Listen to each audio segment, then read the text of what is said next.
What's up, guys? It's Jenna with Dog Liaison, where I coach you on how to enhance your dog's mental health. If you are new here, welcome. My name is Jenna, and on this channel we break down scientific research in order to inform and educate us on how to train dogs. I was recommended by YouTube. YouTube suggested a video by Upstate Canine Academy, Thomas Davis, and I ended up watching it, and it revolved around the difference between e-collars and shock collars. It is remote collars versus shock collars. And when I watched the video, I thought it was a really important discussion. I think that we need to be distinguishing between the two. There is a significant difference. If you're going to use the remote collar, what is the right way? And so Tom was trying to discuss the proper usage of this. And I think that it's a really worthwhile conversation, and I kind of just had a couple thoughts on it.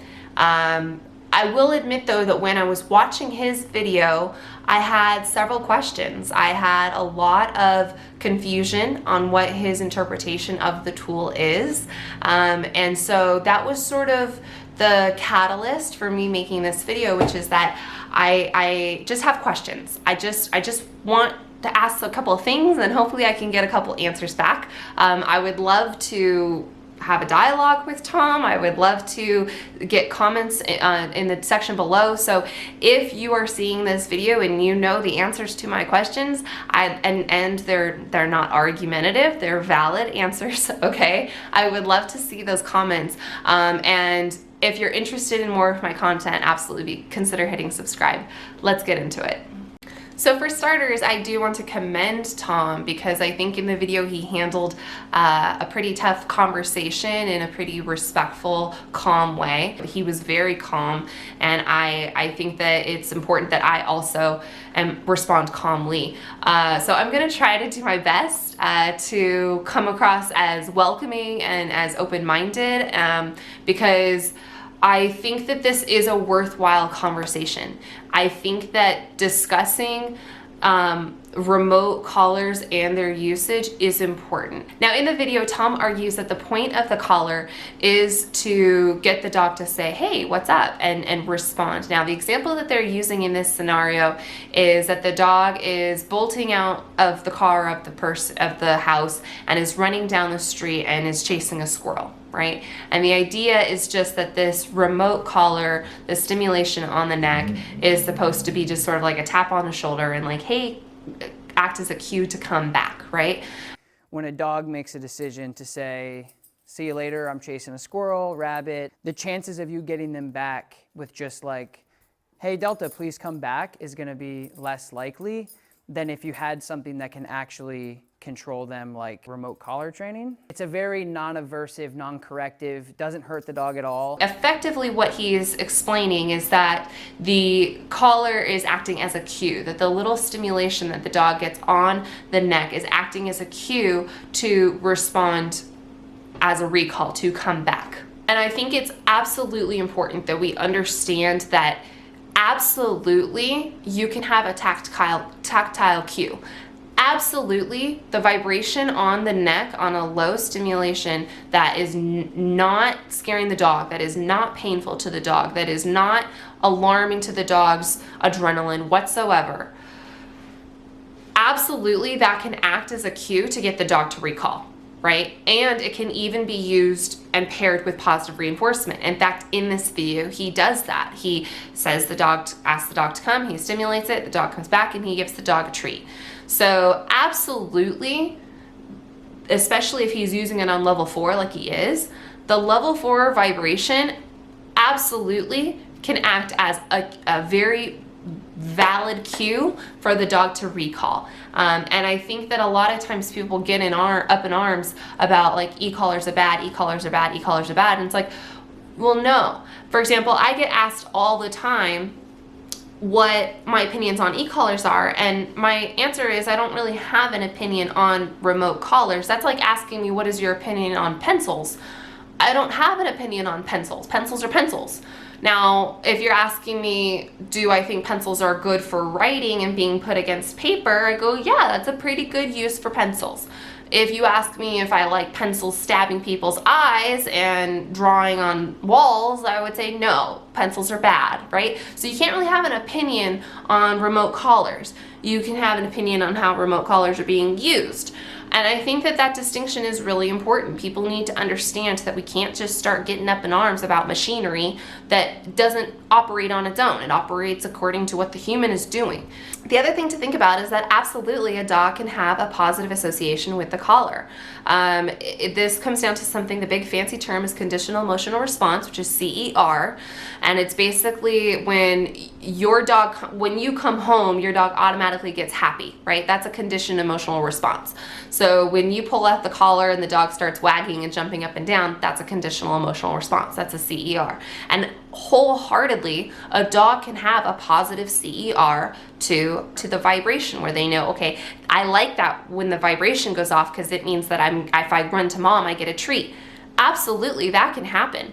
And it can turn into a positive cue. And so what you end up doing basically for, like in the cases of a recall, is you would be teaching that the vibration means come means come. You could have a hand signal, like your hand up in the air, that means come. And so what you've basically done is you've turned it into a verbal cue, a visual cue, and a tactile cue, and they all mean the same thing, but depending on what the circumstance or what the event requires, you would use just one of those three cues to accomplish the same goal. And there's nothing wrong with that. It's like basically having hi and hello. They mean the same thing, right? And they're comparable. They're exactly the same. They mean the same thing. They result in the same outcome. And I think that it's important that we understand that if you're talking about the vibration on a low stimulation with a positive CER as a cue, there's nothing wrong with that. I'm all about that. If the dog is not responding to it in an aversive way, if the dog is not scared of it, if the dog is not doesn't dislike it. But here's where it got a little bit confusing for me in Tom's video, is that I couldn't understand if he was using the collar as a cue or if he's using the collar as a punishment, because he kind of says and does both, and I was just a little confused. So check this out. We really like to introduce it in a way that is very communicative on the lowest level possible, probably on a Dogtra 280C that has 130 levels. And so what I'm using too is I'm using like this is fun for him, obviously. I'm using a lot of positive reinforcement. And again, if we stay at these levels, he's never being punished for this, ever. And really, if you're doing it right, you probably don't ever need to go up above 10. But like I said, it's just like a seatbelt. You wear it every day you get into your car, and you never really need it, but when you do, thank God you had it. People would actually rather see their dog get hit by a car instead of punish them. You get out there in the real world, what if he says no? Like, that's my question. People are always like, I don't want to use a remote collar. I'm like, what if he just doesn't want to do it and he doesn't? So now you're insinuating that if the dog doesn't respond to the collar, the vibration cue, that now you have to up it, and that turns into a punishment. So earlier when you were saying it's non-corrective, non-aversive, now suddenly it's corrective and aversive. So there's that. But basically you're saying that this one tool can act as a cue or as a punishment. And no, I would argue it can't effectively do both. If you want it to be a cue, it needs to be consistent, it needs to be clear, it needs to be precise. If you want it to be an aversive, it needs to decrease the likelihood of the behavior happening again. So on one hand, the cue is meant to prompt the behavior. The cue, the little level 4 vibration, happens before the event, before the recall. And on the other hand, you're saying that, well, if I shoot it up to level 72 and now it's a punishment, now it's going to happen after the event, after the dog has already decided to run away. So which is it? Is it that the collar is a cue, level 4, or is it that the collar is a punishment? I would argue that, just as you have, that using it at a 72 can result in a lot of problems, because the thing is likely an owner isn't going to know how substantial or how high to up that rating, right? If the dog goes bolting for the very first time, the dog doesn't respond to the 4, now you're just upping it arbitrarily. You're just gonna go, I'm gonna go to 55, I'm gonna go to 78, I'm gonna go to 102, I'm gonna go to 129. It's just now arbitrary. There's no rhyme or reason, and you're just trying your best to get the dog back. It's just absolute madness. And so that would be a worst case scenario. I think Tom and I would agree that that would be an absolute worst case scenario because there's too many variables of what could go wrong, right? So the idea is that we need to be controlling it and preventing it from happening. I think that's something Tom and I don't want to speak for him, but I think that's something that he and I would agree on, which is that we need to prevent him from bolting out the door in the first place, right? Which leads me to my next point, which is training the dog. So the thing is when he's describing that this dog is running at full-fledged speed, he's moving very quickly, he's chasing a squirrel, he's enacted by his predatory motor pattern, which y'all might know as prey drive. Okay, it's actually called the predatory motor pattern. He is being he's being compelled to execute this routine and chase the squirrel. That is a high state of arousal. And that's one of the reasons he's saying you need to use punishment. That's one of the reasons he's saying you need to up the notch, is because the dog is so overstimulated that, of course, you, the person, need to be acting in kind, and your responses should be very strong, right, to such a strong emotion. Now, that's an arguable point. What I would say is that this boils down to training. You can train a dog who is highly stimulated to still respond to cues. You can take a dog who is highly aroused, who is responding at first to his more instinctual motor patterns. You can take that dog and say, now I want you to have a learned behavior that interrupts your instinctual behavior. I want you to have this learned motor pattern that you use instead of your instinctual ones.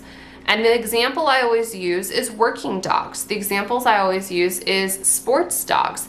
You can go to any little dog sports arena and watch a bunch of dogs, a bunch of border collies, jump up and down and do a whole bunch of dances, and they're very clearly overstimulated and they're very clearly aroused, but they're still able to execute those cues. They're still able to, on cue, give the behavior, right? They're still able to perform. You can have dogs that are sniffing and tracking and are still able to stop and listen to their handler. We know we can train dogs who are highly aroused and highly stimulated to interrupt that and still perform on cue and still respond logically. You don't need a collar for that. When I hear that he's resolving to punishment in this worst case scenario because the dog ran away, to me what that tells me is that the person, it hasn't put in the work to train the dog enough to respond in that stimulating situation. What that tells me is that this dog is not necessarily being used to his best capacities. What that tells me is that we really need more training, because you can shoot up a dog in excitability. He could be in a full-fledged run after a squirrel, and you can stop that with learned behaviors. It's hard. I will not undermine the difficulty level. It's hard, and it requires a lot of patience on the owner's part. Absolutely. And so what this really boils down to, in my opinion, is, are we going to put in the level of work and difficulty to train the dog to become highly stimulated and still be able to harness that energy and perform behaviors on cue? Or are we going to take the much easier route and spend $250 on a collar and just whip that thing on him and punish him as soon as he decides to be outlandish? I would say that there's no reason to punish a dog for the handler's laziness. If a handler is so lazy that he can't train his dog to become highly aroused and stop and on cue and respond, then don't have the dog.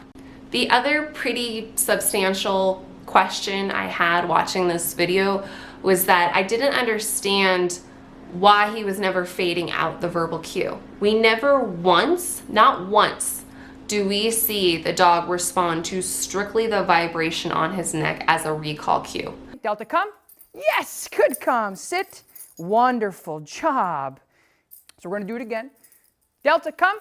Yes, good, come. Sit. Good boy. And I'm giving him all of the food. Break. Delta, come. Good boy. Sit. Good. Delta, come. Yes. Sit. Delta, come. Yes, good, come. Now, I know it was day one, lesson one. I know. I get it. But if you're going to advocate for the efficiency and the results of the e-collar being a viable positive cue that the dog needs to recall off when they feel that, don't you think it's important that we see that the dog actually knows how to do that? I mean, don't you think that we should be able to see that you can remove your body posture, you can remove your verbal cues, you can just stay stone, push the remote, he's gonna feel that vibration, the dog will run over to you and you can immediately treat reward, right? And that's really the important part, is that when you have these other parts, these other elements like the verbal cue, or like the you leaning forward and you saying, come on, or you're saying the dog's name, when you have these other things, and also you're doing the remote collar, we don't really know what's getting the dog to come. Is it that the dog is responding to your verbal cue, or is it that the dog is responding to the vibration? We don't know. And so, more importantly, we do need to know that, because as you say, if the dog is bolting, we want to know that he's going to respond to the collar and that he's not too reliant on the verbal cue. My thing is just that I think we need to be distinguishing these tools as either a cue or a punishment. I don't understand how you can have both. I don't understand how one tool, especially when used against another species that is hard of understanding you anyway, how they are supposed to understand how one tool can be both a positive cue that means something great is going to happen to me, and also as a punishment. One is happening before the event, one is happening after the event, and when you start doing both, you're giving mixed information. Again, I actually don't believe that we should be banning remote collars. I know that there are a lot of trainers, that just want to do a fine sweep of all of the aversive tools. And to me, that's like saying we should get rid of pencils. It's like, pencils are not the problem. Collars are not the problem. It's the usage of those collars that are the problem. Now, I would argue that we don't need 130 levels in one tool. I would argue we need maybe 10 on the lowest level, right? Maybe. I don't know why we need these tools that go to such extremes. We don't need that. And I would agree with what Tom said, which is just that we need to have more control over the distribution of these collars. There should be stricter laws on how to purchase them, and there should be some sort of code of ethics of like, no trainer should just give this to a dog. Like, you guys can't buy this from me until I know you get it. That's our code of ethics here. We should not necessarily be having access to shot collars for $65 down at Petco. And I have to say, I was really, really proud to hear him argue that point. I was really excited to see him be so bold in arguing that we should not have these other tools that are such aversive readily available to the mass public who don't know how to use them. That was well done. Well done. Yes, I agree. And so for me, this was a really important topic. This was a really important discussion that I'm grateful that Tom took on so well. He was very calm, and he did explain there was a difference between the stimulation collars that have 130 levels versus the shot collars, which might only have 1 or 2 shot levels and are just blitzing the dog up. There's absolutely a difference between the two. And it's important that we know that if we're using the remote collar, you can use it with a positive association. You can use the vibration as a cue for the dog to recall. You can create that as a tactile cue. But a couple things on that. One, you cannot make a tactile cue on one day and the very next day make it a punishment. That's too confusing for the dog, and it's not fair to the dog, and inevitably you're ruining your cue. Two, you need to be sure that the dog actually responds to tactile cues efficiently. If the dog doesn't really like being touched, if the dog doesn't like really being engaged in that way, then inevitably putting a collar on their neck is going to be an aversive. So we need to make sure that the dog is the right personality for that tactile cue.